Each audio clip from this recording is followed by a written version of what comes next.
नमस्कार मित्रों, मैं भोपाल से डॉक्टर लता अग्रवाल तुलजा आज आपके समक्ष लेकर आई हूँ अपनी कहानी नीला मलहम। आकाश में छितरे छितरे से बादल थे। कुम्हलाया हुआ सा मन एक मेले से संताप में लिप्त हुआ, या यह केवल सुलभा के मन की छाया हो। उसको तो हर दिन ही ऐसा होता है। सुबह सुबह थकी हारी देह, भौंकता चीखता लुटा पिटा सा दिन। देह के साथ जब मन भी मर जाता है तो शायद यही स्थिति होती है। कल रात उसने एक स्वप्न देखा, एक ऐसा स्वप्न जिसमें कोई उसके सपने को हथेलियों में कैद करना चाहता है और वह अपने सपने उसकी हथेली की कैद से वापस लेने की जद्दोजहद में है। काफी संघर्ष के बाद वह अपने सपनों को उन हथेलियों से आजाद करने में सफल होती है और बचा लेती है सपनों के साथ अपने जीवन को भी। भागते भागते अब वह एक हरे भरे मैदान में खड़ी सुकून महसूस कर रही है। पेड़ की शीतल छाह तले खड़े सुलभा सोच रही है, अगर आज भी उसने अपने सपनों को बचाने का कोई प्रयास न किया होता तो वह अपने सपनों की कुशा के लिए सदा के लिए खो देती। तभी घड़ी का अलार्म बज उठा। 6 बज गए थे। उसके आराम का समय अब समाप्त हो चुका है।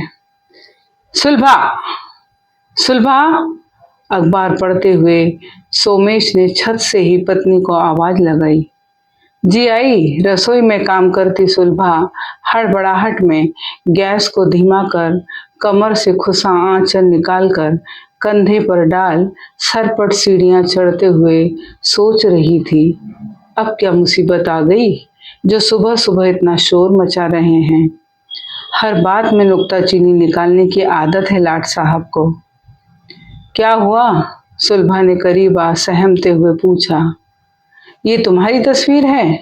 सोमेश ने लगभग गुस्से से अखबार सुलभा के सामने फेंकते हुए पूछा। जी, सुलभा ने सरसरी निगाह अखबार पर डालते हुए जवाब दिया, मानो उसके लिए कोई हैरत की बात नहीं। इसका मतलब तुम्हें पता था? हाँ, मोबाइल पर सूचित किया था उन्होंने। ये कैसे हो सकता है? क्या कैसे हो सकता है? यही कि साहित्य के क्षेत्र में सुलभा वाजपेयी को उनके गीतों के लिए महादेवी पुरस्कार प्रदान किया जाता है। वरिष्ठ साहित्यकारों का मानना है कि उनके गीतों में महादेवी के गीतों का सा दर्द झलकता है। सोमेश ने एक सांस में पूरी खबर पढ़कर सुना दी। तुम कब से गीत लिखने लगी, वह भी दर्द भरे? जब से तुम्हारे साथ बंधन में बंधी हूँ।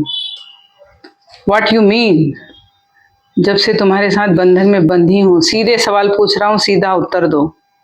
सीधा उत्तर ही तो है। मतलब मेरे साथ तुम खुश नहीं? बंधन है ये तुम्हारे लिए? सच कहूं तो हाँ, सुलभा ने दृढ़ता से कहा। पहले कह देती तो यह बंधन ढूंढना न पड़ता, तुम्हें आजाद कर देता मैं। कह देती, मगर पहले सोचती रही कि शायद कभी एहसास हो तुम्हें। फिर बच्चे आ गए, उनकी खातिर यह बंधन स्वीकारना पड़ा। घर में सारी सुविधाएं होकर भी तुम्हें यह बंधन लगता है? किस बात की कमी है तुम्हें यहाँ? उसकी जिसकी खातिर को कोई भी लड़की अपने बाबुल को बिसरा कर एक अनजान आदमी के साथ निकल पड़ती है अनदेखे सफर पर। देख रहा हूं ये साहित्य कुछ ज्यादा सर चढ़ गया है तुम्हारे। सीधे उत्तर देते इज्जत घटती है तुम्हारी। सीधे सुनना चाहते हो तो सुनो। लड़कपन में मैंने भी सपनों में राजकुमार देखा था। सोचा था उसके संग जीवन की खुशियां बांटूंगी। संभालेगा वह मुझे अपने प्यार से और मैं संभालूंगी उसका घर संसार। पालूंगी बच्चे, चाह सुहागन मरने की, बस इसी चाह में जीवन पूरा करूंगी। तो क्या नहीं है तुम्हारे पास? घर, बच्चे, तुम्हारा सुहाग यानी मैं। फिर किस बात का रोना है? रोना ही तो रहा जिंदगी में। कुछ ख्वाहिश थी। जब माँ बाबा ने जीवन की डोर तुम्हारे हाथों सौंपी थी, मेरा हम सफर, मेरा हम ख्याल भी होगा और हमदर्द भी। हम एक दूसरे की रूह को छू पाएंगे, मगर कहाँ, हमारे संबंध तो देह तक ही सीमित रह गए। कुछ ज्यादा पर नहीं उड़ गए तुम्हारे? पर तो कब के अपनी उड़ान भूल चुके हैं। हंसते खेलते गुजरेंगे जिंदगी के दिन, यही चाहा था, मगर आपने तो हंसने मुस्कुराने पर मानो कर्फ्यू ही लगा दिया। तो तोड़ देती यह कर्फ्यू, किसने रोका था? यह केवल तुम ही कह सकते हो। माँ बाबा हम बेटियों को अच्छा बनाने की घूंटी जो पिलाकर भेजते हैं, मगर अब थक गई हूँ अच्छा होने की सलीब ढोते हुए। मन उत्तर देना चाहता है। जानती हो क्या बोल रही हो? सोमेश झुंझला उठा। आपने सीधे बात कहने की फरमाइश की थी, सो आप ही की आज्ञा का पालन कर रही हूँ। बहुत ज्यादा नहीं बोल रही तुम? मैं तो कुछ बोलना ही नहीं चाहती थी। जब से इस घर में आई हूँ आप ही तो बोलते हैं। आपके अनुसार तो जी रही हूँ। अपने कंधे पर अपने अरमानों की लाश ढोती। खुलकर हंसना आपको पसंद नहीं। अपना सारा हुनर देह को सजाने में खर्च कर दिया आपके लिए। अब तो उस हुनर से भी मन ऊब गया है। बस बस, मैं सिर्फ इतना जानना चाहता हूँ कि लिखने का रोग क्यों कर पाला? क्या इसके माध्यम से लोगों को अपना दुखड़ा सुनाना चाहती हो? वही तो बता रही हूँ। संस्कारों की भारी भरकम चुनर सर पर ओढ़ रही, डर से तुम्हारे कभी देखे नहीं मनपसंद सपने, उल्टे लड़कपन के सारे सपने समेट कर रख दिए मन की अंधेरी कोठरी में। हमेशा आपकी नाराजगी का ताज सर पर पहने रही, उसकी चुभन अब टीस देने लगी है जी। आपसे मिलकर मेरी रूह अतृप्त ही रही, सो अपनी तृप्ति का यह उपाय खोजा है मैंने। कौन सा उपाय? नीला मलहम। नीला मलहम? लगता है उम्र का असर तुम्हारे दिमाग पर पहुंच गया है। पूछ कुछ रहा हूं और जवाब कुछ दे रही हो। सही कह रही हूँ, बस आप समझ नहीं पा रहे। वैसे भी आपने समझा ही कब मुझे? बहुत संकेतों में बात करने लगी हो आजकल, सोमेश ने लगभग चिढ़ते हुए कहा। लो स्पष्ट किए देती हूँ। बचपन में एक बार गर्म दूध गिरने से मेरा हाथ बुरी तरह जल गया था। एक तो जलन की टीस, उस पर ये चिंता कि कहीं फफोले पड़ने से मेरा हाथ खराब ना हो जाए। लोग हंसेंगे मेरे दाग देखकर। मैं चीख चीख कर रो रही थी। तभी माँ ने पास रखी नीली स्याही की दवात मेरे हाथ पर उड़ेल दी। ये क्या किया माँ? कोई दवा लगाई होती, मेरे हाथ पर फफोले पड़ जाएंगे। जानती हो दाग कितने खराब लगते हैं, मैंने रोते हुए माँ से कहा था। बेटी ये दवा ही है, देखना इससे तुझे जलन में भी आराम मिलेगा और छाले भी नहीं होंगे, माँ ने समझाया था। सच में उस नीली स्याही ने बहुत आराम दिया जलन में मुझे, और फफोले भी नहीं आए। तुम फिर अपनी बात से भटक रही हो? बिल्कुल नहीं, उसी पर आ रही हूँ। सोचो जरा, जब से तुम्हारे साथ ब्याह कर आई हूँ, किस दिन तुमने मेरे मन को जानने का प्रयास किया? मैं सिर्फ तुम्हारी जरूरत पूर्ति का साधन रही। कभी इंसान के रूप में मुझे देखा हो याद नहीं। तुम्हारी उपेक्षा अवहेलना से मेरा दिल भी बहुत जलने लगा था। मैं एक बार फिर डर गई कि कहीं छाले न बन जाएं, अन्यथा न चाहते हुए उनकी रिसन जमाने के लिए चर्चा का विषय बन जाएगी। मतलब लोग अब तक यही सोचते हैं कि हमारे बीच प्यार का निर्झर झरना बह रहा है। हम दो जिस्म एक जान हैं, जैसा हम अमूमन समाज के सामने चेहरा लिए घूमते हैं।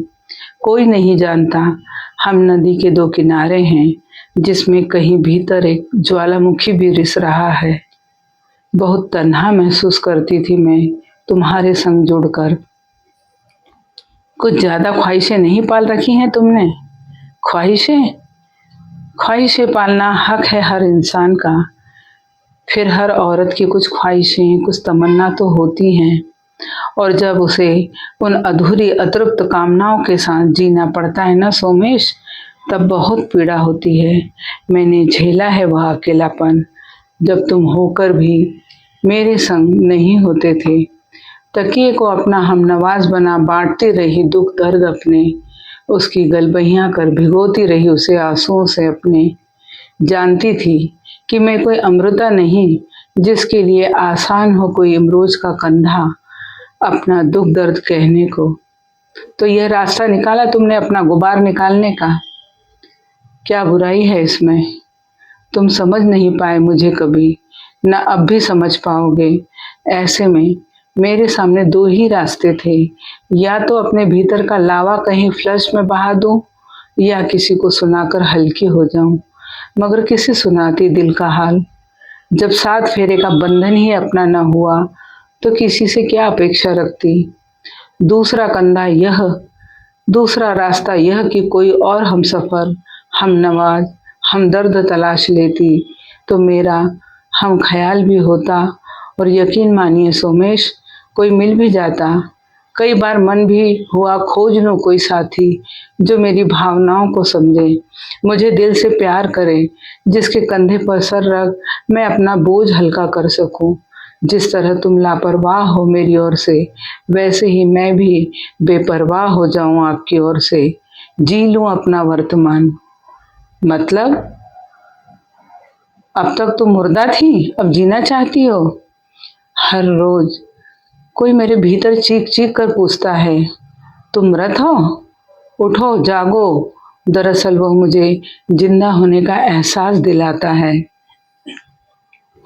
देखना चाहती हूँ अब मैं वह ख्वाब जो डर से तुम्हारे देखे नहीं। तमाम कर्तव्यों के बावजूद वह नाराजगी का ताज मेरे माथे जड़ा है, तो क्यों न मैं इस मन को ही कुछ राहत दे दूं।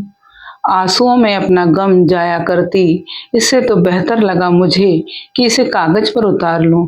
भावनाओं संभावनाओं के जो बीज अंकुरित ही रह गए, अनंकुरित ही रह गए, प्यार के खाद पानी के बिना अब वे जड़ हो गए हैं। सोचा वहां शब्दों के कंक्रीट का ही सही एक आशियाना ही बुन लूं। इतना हक तो है न मुझको। सुलभा में आज न जाने कहां से इतनी ताकत आ गई। स्वयं सोमेश भी हैरान था। सोमेश, हम महिलाओं की एक कमजोरी है, हम न भविष्य की डोर को पहले ही थामना चाहती हैं, इसी चक्कर में कई बार हमसे अपने वर्तमान का सिरा छूट जाता है। मैंने भी अपने जीवन की तुला पर अपने इस सुख को तोल कर देखा तो मुझे लगा कि मेरे वर्तमान से बड़ा है मेरे माता पिता का अभिमान जो उन्हें अपनी बेटी पर है, मेरे सास ससुर के सम्मान की पूंजी जो उन्होंने बरसों बरस तपस्या से अर्जित की है। इसलिए इस नीले मलहम को एक बार फिर मैंने अपने दर्द को कम करने का जरिया बनाया। मेरे भीतर का दर्द इसी मलहम से बाहर आता गया और मैं समाज के सामने अपने चेहरे पर मुस्कान लिए जीती रही, एक सुखद संपूर्ण दाम्पत्य की आभासी दुनिया का एहसास कराते हुए। सोमेश खामोश सुलभा को देखता रहा। सुलभा को एहसास हुआ कि उसने एक तंग पिंजरे से अपने सपनों को बचा लिया है। धन्यवाद।